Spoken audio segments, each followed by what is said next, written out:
2 Corinthians chapter 5 and verse 14. 2 Corinthians chapter 5 and verse 14. It was close to what Tony was saying. When I asked Tony to talk, I'd already planned my sermon, and God had already given me a direction, and I'm talking about love as well, so you're going to hear more of the same thing. 2 Corinthians chapter 5, verse 14, the Bible says this, "For the love of Christ constraineth us, because we thus judge that if one died for all, then we were all dead." I want to kind of focus on that constraineth us. And we're going to talk more about God's love, kind of what Tony was talking about. We're going to talk about, the constraineth portion of that. We're going to talk about the weight of love. The weight of love. Thank you so much for standing. You may be seated. The weight of love. One of the first things you need to understand, and we're going to kind of talk about God's love in a couple of different ways, but one of the first things you need to understand is love is not light. Love in no way is light. And we live in a culture today that treats love as a feeling. A feeling. It's not that, but they treat it as a feeling, something light and something that can be kind of temporary and just emotional, and it's something that can be disposable. People fall in love all the time, and they fall out of love the next day because we turn love into just an emotional decision and not a very rooted decision. And people love songs and they love food and they love hobbies, but that love changes so much. We've thrown that word so much around that it's just been so diluted in our population that it doesn't have much meaning anymore. But the Bible speaks of love. It doesn't speak of something as casual. Paul says here that the love of Christ constraineth us. That word constraineth means something. It means to press together. It means to hem in, to surround, to grip tightly. That's a different love than what I'm seeing from the world today. I don't see much people getting constrained with love, gripped with love. It's the language of pressure is what the Bible's referring to it as. It's a language of weights. And God's love is not a breeze that just barely brushes through your life and it doesn't change you. You just kind of feel it and you move on. No, it's a force that presses on you until you either surrender or resist. That's what God's love is. You either surrender to it or you resist it because the force is so heavy you cannot ignore it. And for many people, they've heard about God's love, but they never felt its weight, what it meant. We're going to look at the weight of it, what God's love represents, and we're going to touch on a few things. There's so many things I could talk about with God's love. For the sake of time, we're going to talk about a few things, but we're going to talk about some important things. The first thing, Tony already mentioned, it was the weight of the cross. The cross. That had so much weight on you and I's life. Our life is forever changed because of that. Romans 5:8 says this, For God commandeth his love towards us in that while we were yet sinners, you and I, sinners, doing bad things that we don't like to talk about, making mistakes and creating problems, while we were doing all those things, Christ died for us. You say, how would he know in the future that I was going to be doing all these things? We're talking about Jesus Christ. Knows all. He literally seeing your life today and the mistakes you made last week, 5 years ago, 2 days ago. And he said, they're still working. There's weight behind that kind of love and sacrifice. That we don't ever need to forget it, because before there was a church, before there was ever repentance, before there was even transformation as we know it today, there was a cross, and he gave his life upon that cross. And the cross is not just proof of love, it's kind of the measure of love. He's saying to us, this is what love is. I'm willing to lay down my life for my creation. That's the type of love I have for you. That's the type of love. And when Jesus was walking towards Golgotha, he was not dragged unwillingly. Love was carrying him, and he was going through all this pain, and he wasn't surprised by it. He knew it was coming. He knew there was no uncertainty there. He knew everything that was going to happen, yet he did it anyways out of love for us. He was deliberate. He knew the betrayal was going to come, the mockery that was going to come. He knew all of those things, and he walked in that path anyways. He walked in it, and that's the weight of the love he has for us. Love that sees the worst case scenario and still chooses to sacrifice for you and I. I don't think we will ever grasp what that actually meant. For Jesus to robe himself in flesh and then know that he's going to one of the worst worst outcomes that could possibly be imagined, and see us and say that we're worth it. That we're worth it. That's a heavy love. That's not a light and fleeing love. That's a love that carries weight. And it's a love that bleeds for us instead of walking away from us when we make mistakes. And it's a love that says, I'll carry what you cannot carry. Cast your cares upon me. It's a love that loves you in spite of yourself. Because we don't always love ourselves. It's a love that loves you in spite of yourself. And what makes it heavier? And what makes it put in kind of a context that we can understand? He did not die for the people that loved him. He died for the sinners. The people there, the ones that were spitting at him and mocking him, those are the people he was dying for. And in the midst of all of that mockery and shame that he felt, he still felt the need to die for them. And you and I, when we've been in our troublesome states and we've had problems and we've been living a life that we know is not pleasing to God, he died for you in that moment. That moment. And how do we repay him? I would hope you give your life to him. I hope you do what's necessary, but so many of us don't. God's given us the ultimate sacrifice, and so many people just kind of turn a cold shoulder to that and don't feel the weight of that love. There's also a weight of being fully known and still loved. Fully known. Psalms 139:1 says, O Lord, thou hast searched me and known me. There's something a little bit terrifying about being fully known. Fully known. There's not a person on this earth that fully knows you. Your spouse is probably the closest, if you want to be honest. But do they fully know you? Probably not. Being fully known, that means there is not a secret ever with God. You're fully known. Now, I think that I'm very open with Erica, and I tell her everything, but undoubtedly I've forgot things in my life and never told them to her. It's not because I'm trying to, it's just, I don't know, I forgot. It's not important. I don't know, I haven't told her. But all of those things, every decision I've ever made, every step, every breath I've taken, he knows everything. Fully known. And that can be a little bit terrifying to some. You don't have to try to be vulnerable with God. He already knows it. You're not being vulnerable with him. You're just discussing things that he already knows with you. And so you're fully known, and that can be a little bit scary because we like to curate what people see in us. And we like to filter what people know about us. And we like to hide what we're ashamed of. We want people to see what we want them to see. That doesn't happen with God. You are fully known. The Bible makes it clear God sees everything. Every motive, every thought, every hidden struggle, every insecurity, every repeated failure you have, God sees it all. Not the edited version of you that you show everybody else. The real version. And yet, he loves you completely. The real you. Not the one you show everybody else. The real you, he loves that version. Human love is often based on discovery. If I find out too much, I may withdraw. If I find out they've done this wrong, I may distance myself from them. If I find out they like this thing and I don't like it, I might distance myself. That's human love. We put conditions on it, but God is an unconditional love. And there's nothing you can do to separate yourself from that love.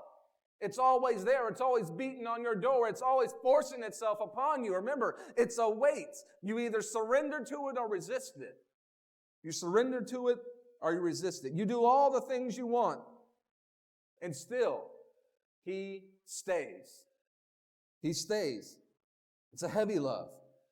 To be fully exposed, but fully embraced at the same time. Fully exposed, meaning everything you've ever done wrong, exposed, but then fully embraced. Meaning I see all the wrong. It doesn't matter, I still love you. I couldn't say that about humanity. I couldn't even say that about some of the people in my life. Let's get honest for a second. I got people in my life that they expose things to me. I'm going to be like, you're cut off. You're not around me anymore, right? Because I'm conditioning my love for good reasons. But God says, in spite of all those things that you've done wrong, it's probably, and I probably could ask God, cut you off because you've made a lot of mistakes. I probably should have gave up on you 20 years ago. I probably should have gave up on you 5 years ago. But I'm glad God doesn't look at us and give up on us. I'm glad in spite of myself, he still loves me. Fully exposed, but fully embraced by God. You need to know the weight of that. And then you need to understand the weight of God's patience. God's patience, because that's a big thing. If I were God, obviously I'm not, but if I were God, I would have given up on humanity. Maybe you guys don't want to be as honest as I am. The world is a terrible place right now. There's a lot of evil happening in this world.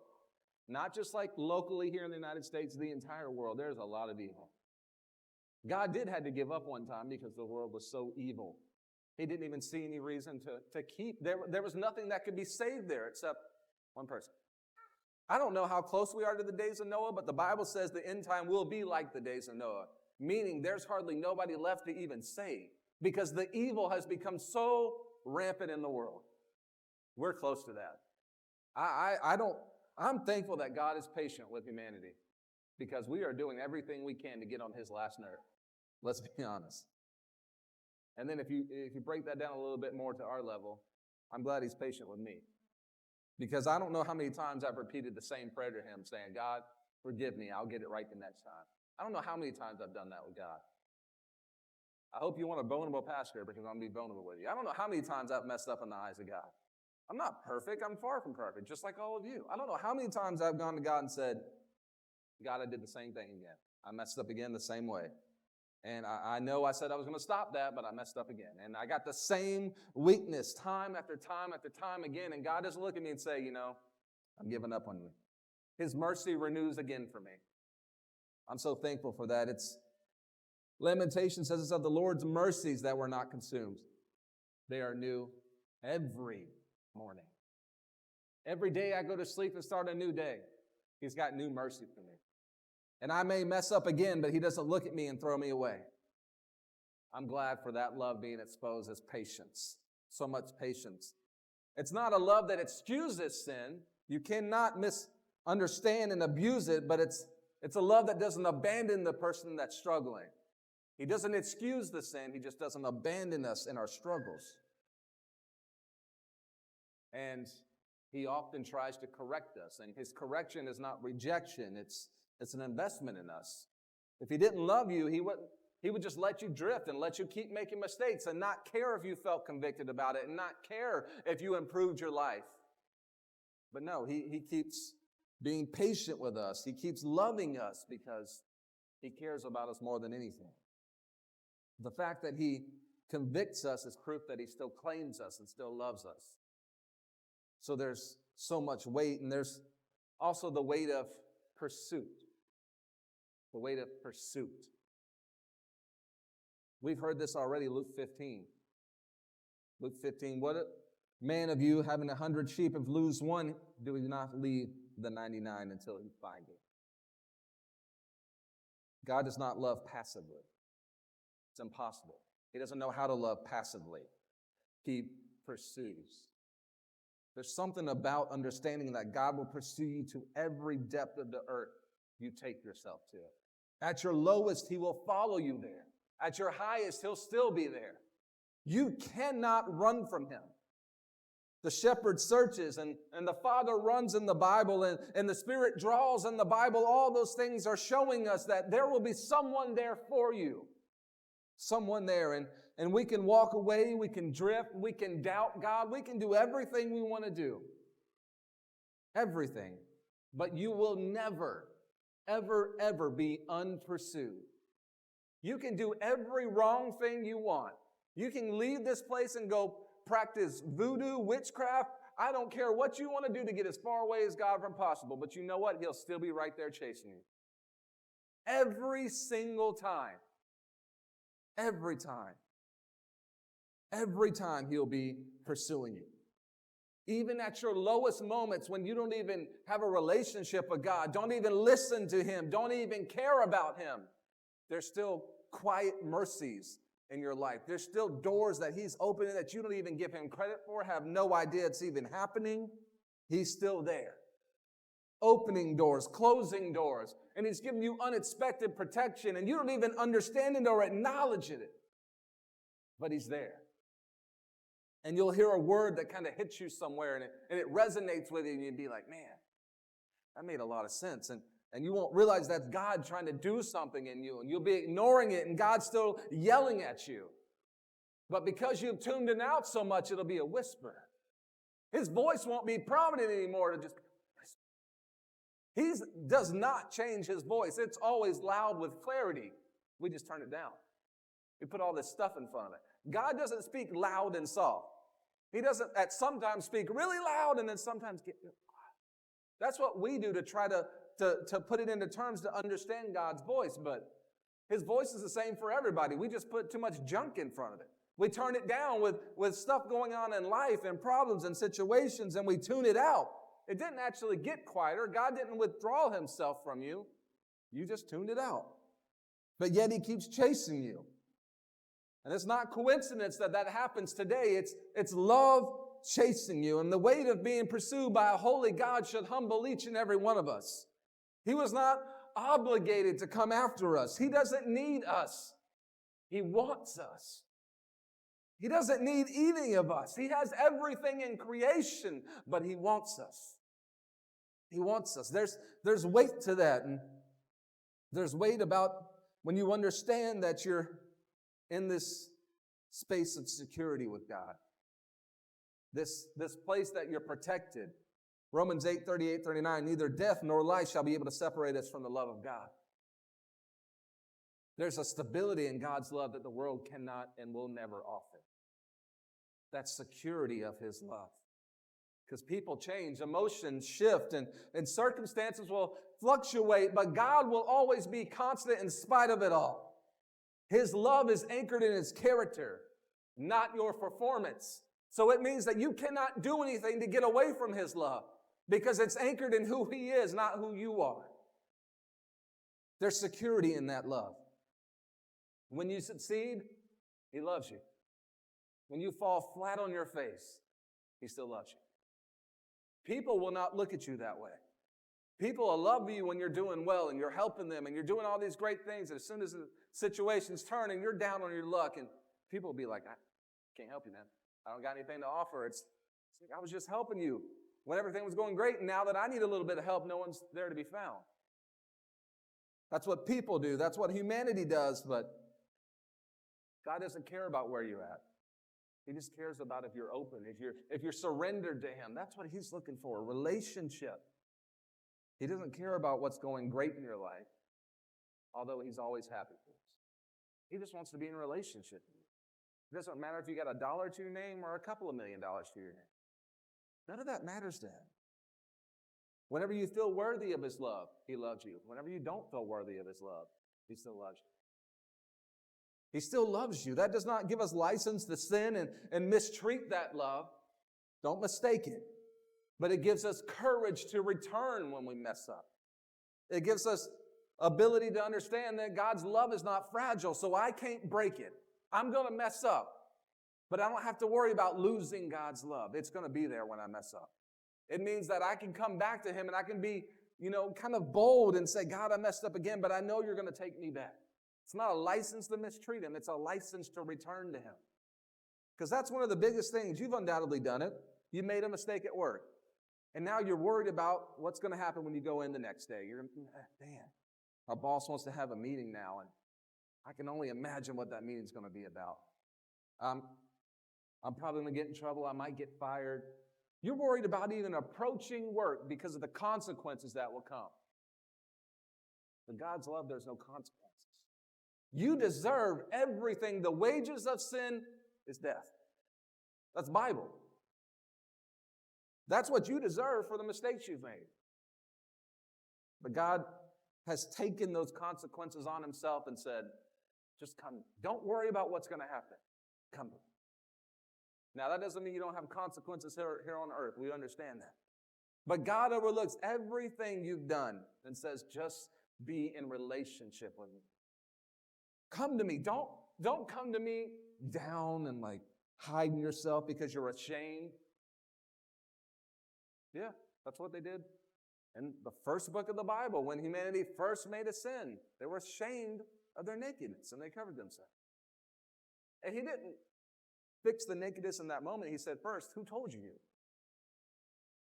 So basically he was saying You've been naked since the day I've known you. Why are you ashamed of that? I created you. Who told you were naked?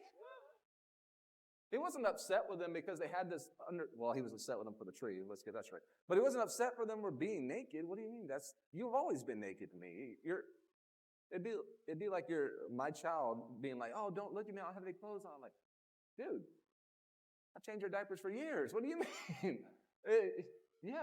It's not a big deal.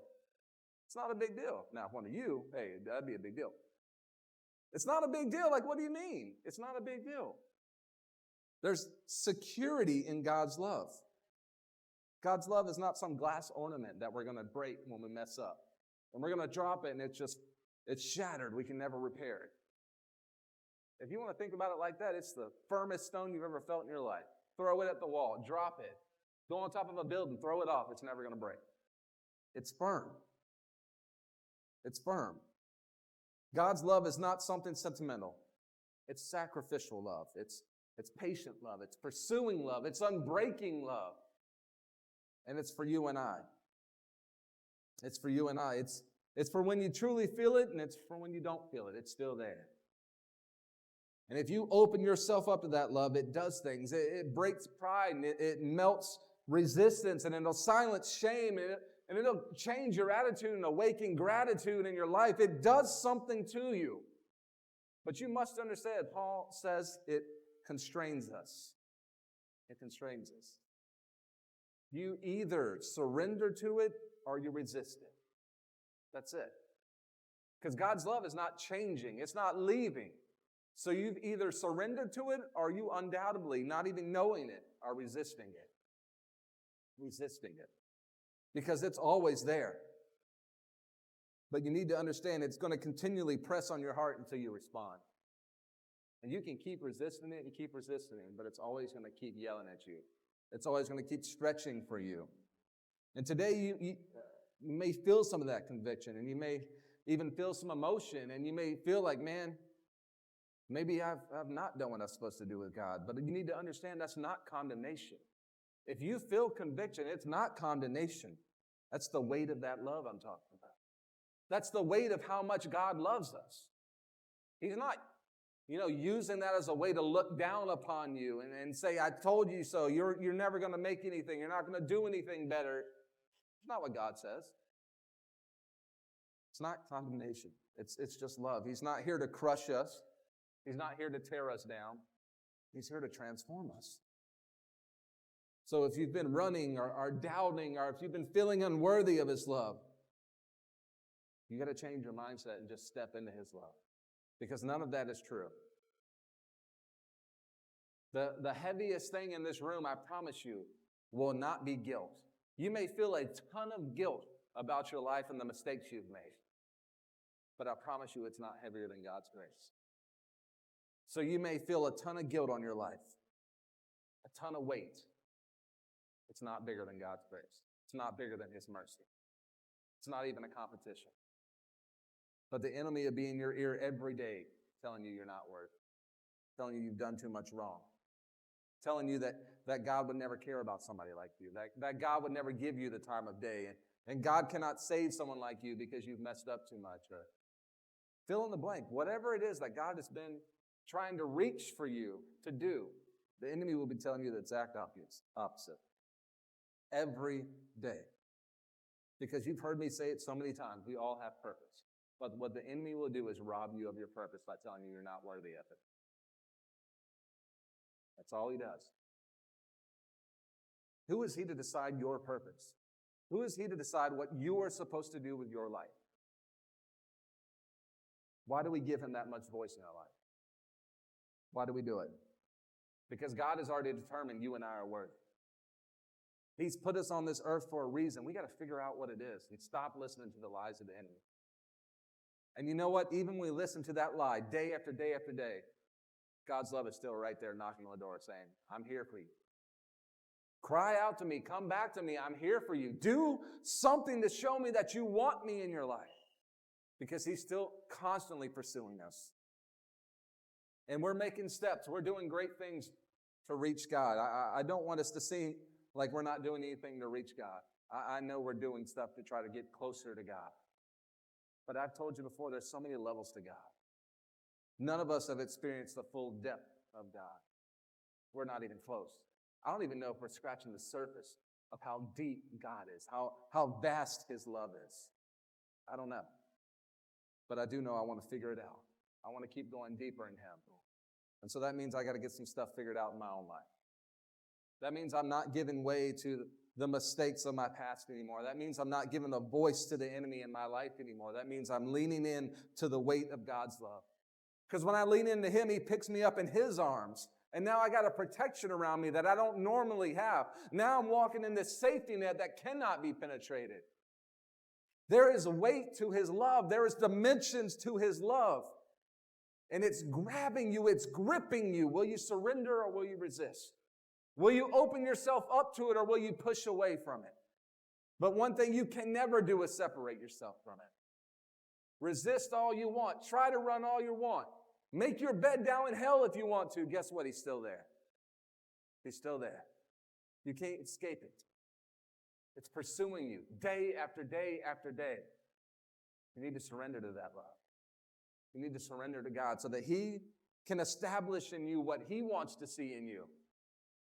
What he wants to see in you. I wonder if you'd stand. I told you I wasn't going to try to hold you very long. But there was something that needed to be said today, and there's something that we needed to understand today. And, you know, it was Valentine's Day yesterday. Happy Valentine's Day to everybody. But Valentine's Day is a day that we celebrate love. And there doesn't need to be a day that goes by that we don't take an opportunity to talk about the love that God has for us. Because it's a love so great. It's a love so vast. And I'm thankful every day for that love, for that renewed mercy, for that patience, that understanding, that pursuit he has for me. His love is so complex, but it's for me. It's for you. It's for all of us. It's a love in spite of everything we've ever done wrong. I wonder if you could lift your hands for a moment.